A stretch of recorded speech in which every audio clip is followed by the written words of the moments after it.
Hey guys, welcome back to Crypto Clan. Today we'll be talking about news that Quant is set to be used by SBI Japan, and news of a senior figure of the Bank of England directly recognising Quant's technology. Quant Network's revolutionary technology in enabling universal interoperability, where through Quant's overledger blockchain, legacy systems and varying blockchains can connect and interoperate. This unique capability will give users the power to actively exchange and share datasets between varying networks in a seamless manner. As a result, the limitation of a lack of interoperability, especially amongst blockchains, will be overcome.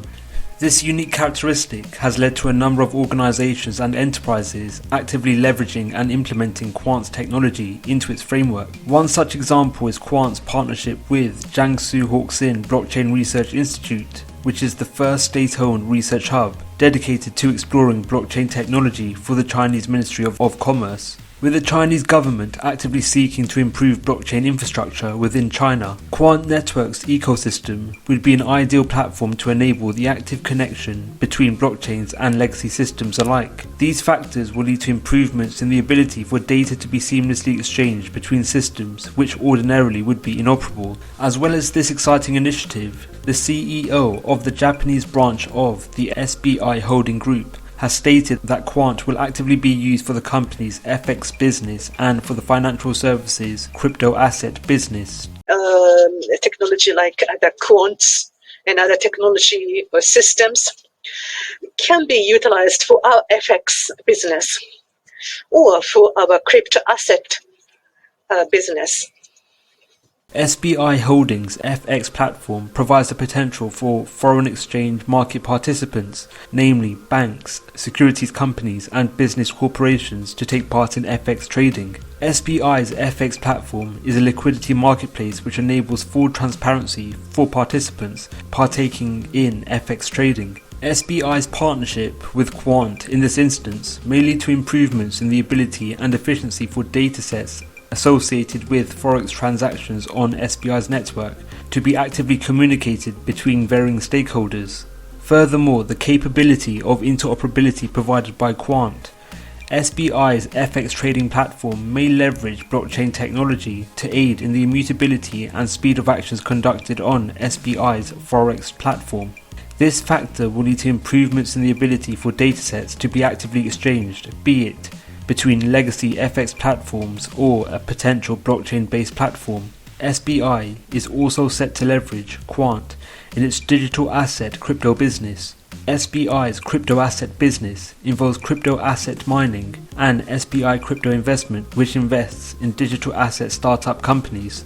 The implementation of Quant Network into SBI Holdings infrastructure will require the acquisition of licensing fees. Licensing fees are paid in fiat, which the Quant treasury then converts to an equivalent amount of QNT. The QNT tokens used to purchase the annual licensing fees are locked up in the Quant treasury for 12 months. This will lead to a depreciation of the circulating supply of QNT tokens, whilst granting developers access to the system. After 12 months, the license expires and the locked QNT is moved to the open market. To continue to be able to access the system, the developer must renew their license, repeating the process, resulting in QNT being locked up for a further 12 months. The expiration and annual renewal of licensing fees, which in turn will lead to the locking and release of QNT tokens, will create a constant yearly demand for QNT. In other news, the head of future technologies at the Bank of England, William Lovell, shared his views on the progress of the UK's central bank digital currency research.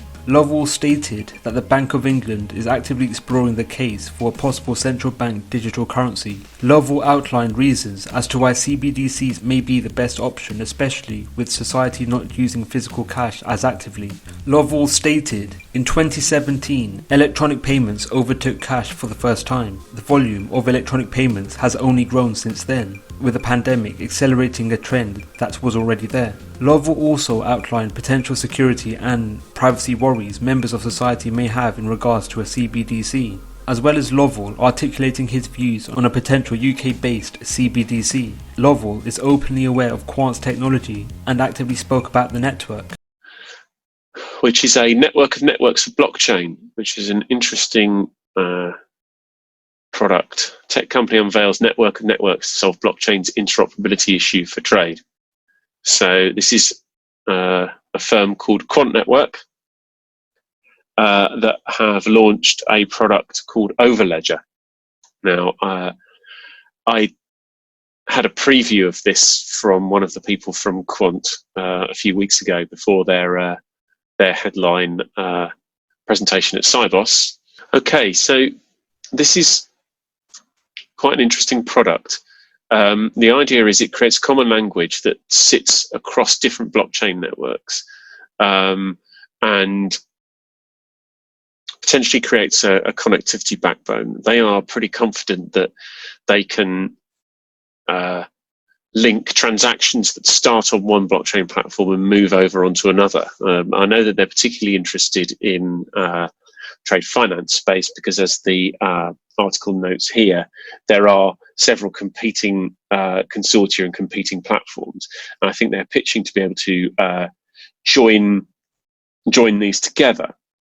Now, I've got some quite good contacts into this company, with the likes of the head of future technologies at the Bank of England being aware of Quant, and with Quant being a registered member of the Digital Pound Foundation, which currently isn't directly affiliated with the Bank of England or the Treasury as of yet. Quant may be involved in the potential development of a digital pound. Furthermore, Quant is already in the process of developing a CBDC in the case of the LAC Chain initiative, which is seeking to develop a Latin American digital dollar.